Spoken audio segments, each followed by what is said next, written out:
On a dit que si Katumbi, c'est à cause du pouvoir, c'est parce qu'il a géré le pays. Vous comprenez? Les locaux fois qui n'ont pas coquille, mais ils ont la tongela qui va tourner surtout à boulevard, les bossons banda kuna bango, ceux qui n'ont pas il faut à Salanine, à Kende. Quand il y a des opposants, il faut y avoir les opposants du pouvoir et les opposants au pouvoir. Les opposants du pouvoir, ils ont une opposition, mais ils ont un pouvoir. Donc, ça peut la plateforme pour fragiliser. C'est des bonnes guerres. Il ne faut pas nous dire que non bon, on est à la famille, on est à la famille, ils ont bon oiseau à l'État. Et d'ailleurs, on a le barango, il faut pas pardon, pour expliquer l'origine, il y a richesse. Donc, il dépend de n'importe quel candidat. Katumbi a l'obité. En tout cas, on a celle plus de 20 ans, on a pouvoir, on a major, on a lié. Ceux qui n'ont commis Katumbi, les gens ont pouvoir.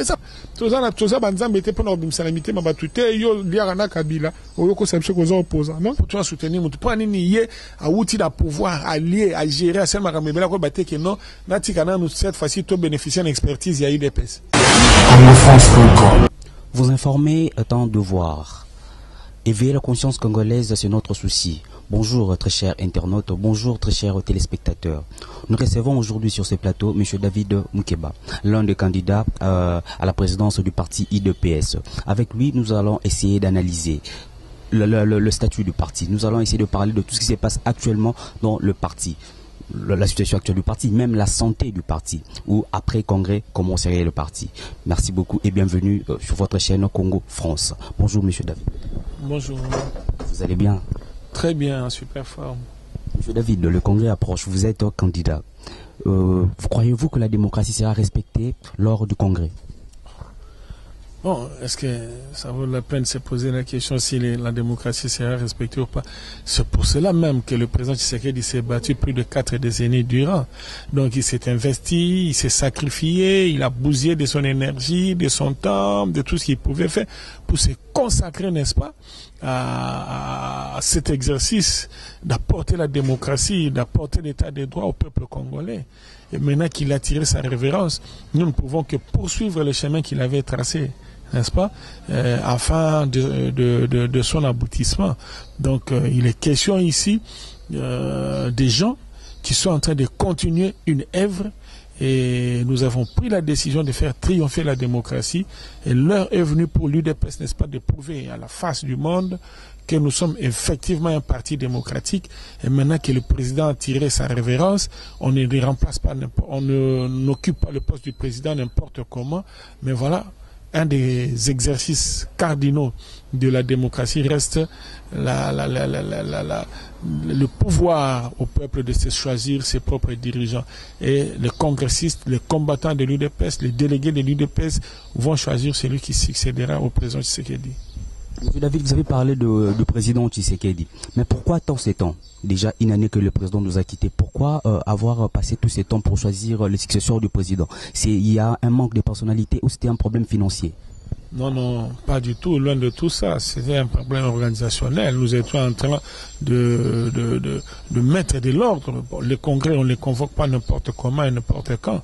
C'est vrai, on a un peu péché contre les statuts, mais cela ne veut pas autant dire que on a manqué de quelque chose ou quoi. On était en train justement d'accorder nos violons pour qu'au finish, nous puissions organiser le congrès. Et maintenant, nous allons donner au peuple congolais un congrès, n'est-ce pas, qui restera gravé dans le mémoire d'aucuns. Monsieur David Moukeba, pensez-vous pas que essayer de rassembler toutes l'UDPS, parce qu'aujourd'hui l'UDPS est divisé, on doit quand même l'avouer, l'UDPS est Chibala, même M. Moubak qui selon lui a déjà son parti UDPS, sera quand même honorer la mémoire du fait Etienne Tshisekedi.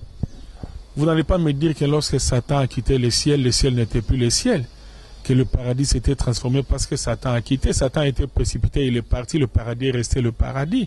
Donc tout cela que vous êtes en train de citer, ce sont des enfants égarés qui sont partis, mais le l'UDPS reste l'UDPS. Le problème se pose par rapport aux élections. Les partis qui se sont dédoublés, je crois bien que ces partis auront de problèmes. Parce qu'on peut quand même aussi refuser à d'autres partis de fonctionner légalement en RDC. Si c'est là arrivé à l'UDPS Tshisekedi, quelle sera votre réaction? Et cela ne peut pas arriver à l'UDPS Tshisekedi parce que l'UDPS Tshisekedi était déjà, n'est-ce pas, a participé déjà aux élections de 2011. Donc, et avant que le président ne quitte cette terre des hommes, il avait déjà nommé un secrétaire général qui est là, qui est en train de diriger, de main de maître le parti. Et comment est-ce qu'on peut écarter le PSCD? Ça serait aller réveiller les diables d'où il est en train de tirer son petit repos. Donc il n'est pas question ici de dire qu'on peut écarter le PSCD. Le PSCD reste une réalité et personne ne peut s'en dérober. Les autres là vont se faire, ils vont s'en prendre à leur propre turpitude. Donc nous, on ne se soucie pas, on ne s'inquiète pas. L'UDPS est là et nous serons aux élections.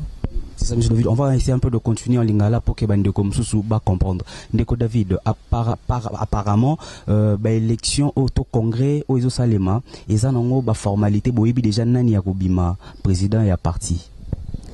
Bon, il y a un message pour deux fois déjà l'élection il y a 2006 et 2011 attends mutuboyeba qui ke aropolanaye mais parce que bozaki couper ça et moi certaines forces moko boye alors yangwana bozo continuer na bisalelio na tina IDPS na biso ke na IDPS ko zala jeu démocratique ce que ko zala David Mukebande ba ko voter na ba congressiste yenda ko zala président ce que ko zala Félix yenda ko zala président so za kingani mais le jeu n'est pas déjà gagné d'avance. Ça il faut que les gens va comprendre en gros que le jeu n'est pas gagné d'avance.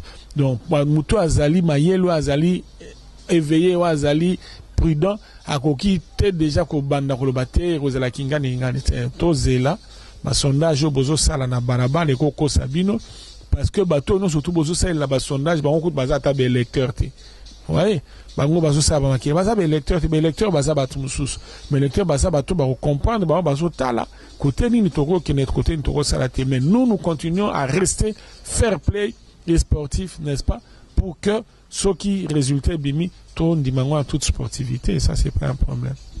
C'est ça, Ndeko David. Par rapport à la congrès Totikalawana Moukie, les lots oyo ceux qui kaka 4 candidatures, automoni il le pèse à parti mounene. Ba critère nini basengaki pour être élu ou être éligible pose à la présidente et à parti. Ba critère wana to meko bandeko ba comprendre un peu. Bon, ma critère, ils allaient mis sur la place publique, hein. Ils allaient d'abord prouver qu'aux anciens à partir, avoir au moins 20 ans dans quatre parties, qu'aux allaient un titre académique au moins à graduer, ou bien avoir une expérience avérée la politique, et qu'on s'acquitte na obligation na biso nos alliés à cotisation, qu'on s'acquitte na ngonyo surtout, qu'on ça la preuve. Il y a bonne moralité, bonne mœurs, bonne vie. Bon, voilà, un peu ça, car en plus de ça, qu'on paye une caution non remboursable à $250. Aujourd'hui, Ndeko David, les 31, élu comme président, il y a parti. Ndeko David, relation, pardon, et vous allez ni n'a pas parti politique, moussous. Non, mais dans le cas politique, l'alliance et la relation, d'abord, il faut la très bonne. Ma relation entre biso na kata poti. Il faut tout comme à un niveau na yako cotiser ma relation vraie et sincère. Ma bonne relation vraie et sincère. C'est-à-dire ce que ça les gentlemen agreement maintenant musique na muninga ou ba ko respecter yango. Mais malheureusement ba relation est belé to za nango ezalaka ya moi tu es belé hein bazala moi double face bazala moi bokebi moi hypocrisie des biloko que ça la bien mais les relations ils ont bien na kata politique hein bien. Par rapport il y a ba relation on a ba parti mususu on peut quand même croire que moi boyo kanizate na kati ya parti parce que ndeko fachi akendai komona bandeko mususu au secrétaire général azala qui contre décision wana. Non, quand il s'est la relation dans quatre parties, c'est David Mukebala Mukika na tonga keye abibonga to sangani na kombo ya IDPS nationalité. Bala elandara moi que moi administration moko elandara moi logique moko boye voilà pe ezana mutu o azala habilité ya ko représenter parti auprès des tiers. Na kati ya IDPS ezala président, le la présidence azala quitté et bien c'est le secrétaire général. Donc ndeko mwana mboka Jean-Marc Kaboun a recadré ki kaka makamboison en ordre mais entre yé na la société nous a parti problème mais ça c'est climat ils a bien tout continuer à travailler très bien. Ndeko Kabund yé muta azali na parti depuis mort il a fait tu sais Tshisekedi. Que reprochez-vous Ndeko Kabund to musani ya malamu Ndeko Kabund asali? Non, ben, il n'est pas l'heure, il y a aussi le bilan. Ah ouais. De toute façon, sur le commune a fait un mandat, ils ont le cambo bilan, ils ont positif, tout négatif. Il y a un autre net tout ça. Ah, les locaux bilan fois qui n'est pas un coquille, mais ils ont la tongue là qui va tenir surtout à boulevard, les bossa banda qu'on a bango, ceux qui t'en a coquille, faut à salanine, à kende. Donc, faire un mandat, ça a un problème, il y a bilan, tu as n'inté. Mais Kabounda Zana Osa Msalanae, il n'est pas question ici pour moi, à la bilan, Azana Mabé, en tant que Moutazana Boulam, en tant que Moutou, mais seulement ce que je retiens, qu'après mort, il y a président a résisté contre vents et marées, à regarder parti, ligne à parti, et il est l'autre, Toza Bazotang Abisso parmi les plus grands partis dans le Congo. Donc, David Nkeba, le Congrès mingi salama na parti, après wana, tu assistes à la division. De comme Mavungu, à s'épela na Rolongwana été comme secrétaire à Kendaka. Boza ko banga pété qui après congrès oyo moi division msous c'est créé na parti moi parti msous bota malisus. Non, mais division exacte congrès allait le rebattre surtout basé là pour ça la partie en plus congrès allait une fait en soit hein et ça la mara peut-être une fois na mandat surtout donc congrès est normal mais fonctionnement à partir ça comme tel. Le problème ici bah tu vois ko kende na bango mais UDPS c'est retirera UDPS. Président Imora Ipsabso qui est dans l'UDPS, on entre librement, on y sort aussi librement. Dengo côté là qui mukolo lingo kende ok. Atanga David Mukewana bimina ke ilelo UDPS rotika la UDPS. Je vous dis, bon retenir date lelo UDPS farate pour Tshisekedi atangisa qui des millions et des milliers de combattants oyo lelo baza capable après avoir atteint la maturation et ça la restitution. Il y a maté à nous surtout à cela, c'est-à-dire que diriger le parti, non pas pour remplacer Tshisekedi, mais pour occuper le poste, il y a président qui continue à diriger le parti. Pour ce faire, je puis vous rassurer qu'il y a des personnes à Koufate. Bah, tu vas quand c'est que le président Tshisekedi à Koufaki et Sili. Mais ça fait plus d'une année, le Congrès, mais le parti vit. Le parti continue à vibrer. Et si quand nous surtout ceux qui dépassent à l'ouïe, oui, dépassent à l'objet. Donc ça, c'est hyper important. Ndeko David tozalaki na ba combattant tosolaki moi malobango ba combattant balobaki exkalaki biso na mutu le président Tshisekedi pour na secrétaire général ya parti bandeko mobaki bazalaki bandeko Chibala bazalaki bino pe bozalaki pourquoi est-ce que atikaki Kinshasa akendaki tina katanga ko luka ndeko Kabunda ma confiance ou quoi mais justement on a vu ça OK Tshisekedi azana bana des millions et des millions yemo wa yebi ki na moment oyo fona chamona o na moment oyo fona chamona oyo. C'est pour vous dire que quand il y a des personnes qui ont bateau bino boyebité na mitu na bino boyebi ke kingandi nda kosa quelque chose mais o ya kambara parti azana œil moko élargi il y a remonte sur toute l'étendue du territoire tilibanda yebi bana nyo surtout donc au moment opportun yende yebi ke non na minute songolo pakalande akoki mais biso na bino tozana miso efandika na Kinshasa po tozana Kinshasa tozota Kinshasa mais lorsqu'on est président du parti on ne regarde pas seulement Kinshasa on regarde Congo central on regarde Kasai central Kasai on regarde l'Équateur Mongala Chouapa on regarde Maniema Kivu Nord Kivu Chopo donc on regarde partout Kwilu Bandundu Kwango Maïndombe donc c'est ça un leader il y a Zotala partout. Mais les journalistes, les journalistes, pas besoin de katanga, bazotala katanga ainsi de suite. Yem tazali na mis sous l'ikola batuno surtout à yebi moi na nini akukaki yango azwaki Jean-Marc Kabund. Donc partir na batu ebele. Ils ont se limité na boyebi on a Kinshasa te. Ndeko David bandeko msusu bakei na Afrique du Sud au basali moi plateforme électorale babengi ensemble pour les changements. Est-ce que création de plateforme wana rassemblement ou etzalaki na Congo eko résister to eko panzana peka? Non, alliance. On a dynamique. Alliance, hein. Alliance c'est ça la maca, alliance c'est panzanaka. C'est ça en politique. Nous en français les alliances c'est fonds et c'est des fonds. Mais parti, il retire à la partie. Alliance sociale qui a un rassemblement ceux qui panzani les lots c'est pas pour autant dire qu'il y a des pays qui fait panzana non. Tout ça la paix alliance là tout sous c'est belé plusieurs fois. Banana balé belé tout ça la alliance sous pesate les lots. Donc rassemblement pesa éternalité peut-être les lots peut-être le bureau panzana. On dernièrement peut ensemble au basali et ça peut éternalité. Mais il faut pas se fier dans ma relation alliance dans ma regroupement mais il faut se fier dans ma noyau à ezali parti politique. Où ils ont constitué ce regroupement baillé belé. Mais il faut ça là que vous avez la capacité, on sait que parti n'a disparaître. C'est ça, c'est ce qui importe pour nous, que notre parti ne disparaisse pas. Rassemblement va disparaître, et ensemble va disparaître, et nous va disparaître. Même plateforme autosal, il y a UDPS et force politique, et va disparaître, mais l'UDPS va rester l'UDPS. Ndeko David Mukeba, aujourd'hui, après Congrès na tête, il y a parti. Est-ce que Okozala apti à kende élection présidentielle na candidat unique de l'opposition? Mais ça, c'est l'idéal. C'est le souhait de tout le monde. Ceux qui vont surtout moni que oui, tout le candidat unique. Eh bien, mais il faut retenir à Moutou que l'UDPS fort de plus de 40 ans d'existence, n'est-ce pas? Alors, le matin, que non, les lots, naï, natikeli moutoyen, une année, 2 ans, 3 ans, 4 ans, 5 ans en opposition, natikeli, là, pour nous à la tête. Mais le bandem des autres divisé. Et divisé de nini. Yo soro epsi batu ki ngane mwana liboso ngane naza, na droit ya na lo naza liboso na binu wane comme les sommes. Hein? Déjà en opposition, tu commis déjà dans 4 plateformes de Kofiou. Déjà la plateforme c'est proclamé déjà comme candidat présidentiel. Est-ce que vous avez un parti adverse? Non, la plateforme sous ces la plateforme il y a repositionnement, la plateforme sous spéciale créée par la majorité. Pour la carte opposants, il faut y a les opposants du pouvoir et les opposants au pouvoir. Les opposants du pouvoir, en opposition, mais lié à un pouvoir.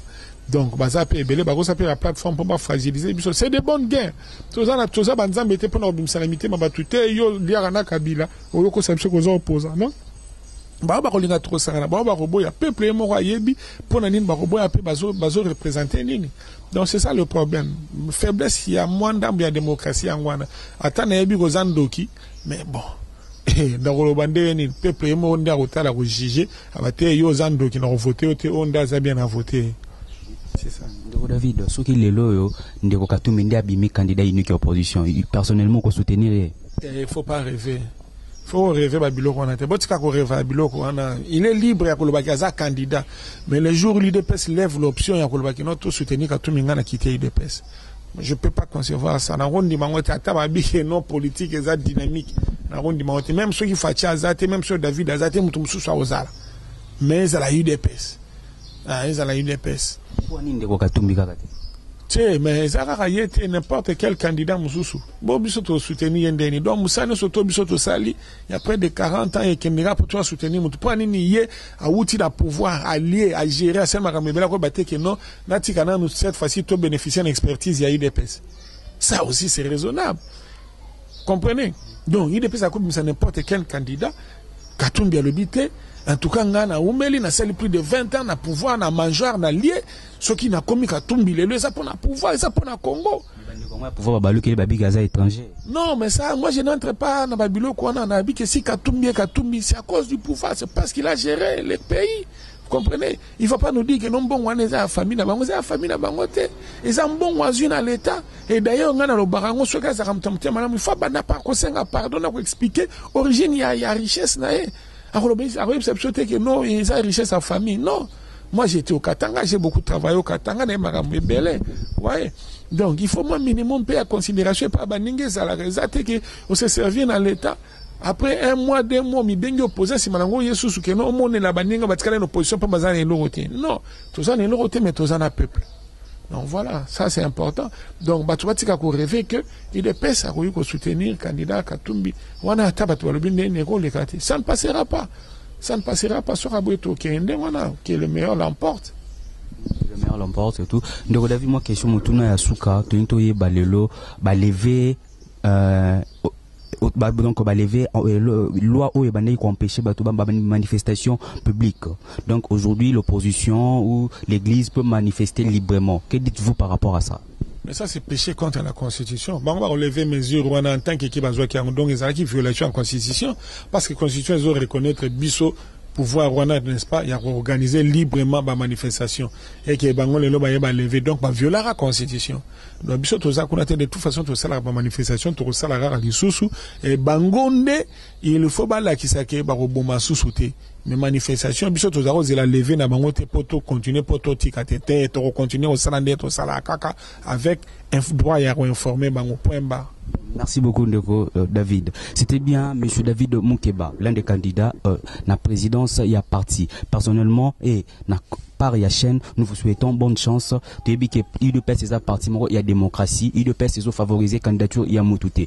Lobby, après lobby, le 31, M. David peut aussi être élu comme président de l'UDPS. Cela est possible. Il a vraiment combattu à côté UDPS, à occuper un poste UDPS. Et puis, autrement, on a banné que M. David était même président de l'UDPS IBTP.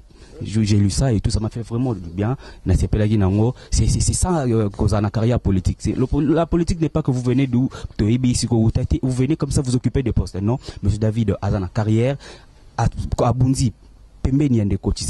En tout cas, c'était bel et bien votre serviteur Moïse Katumba Ingila. J'ai dit merci à M. Didi Pumba. C'est grâce à lui que nous avons cet espace pour vous parler de la situation politique, pour vous informer librement. Nous sommes une chaîne non alignée.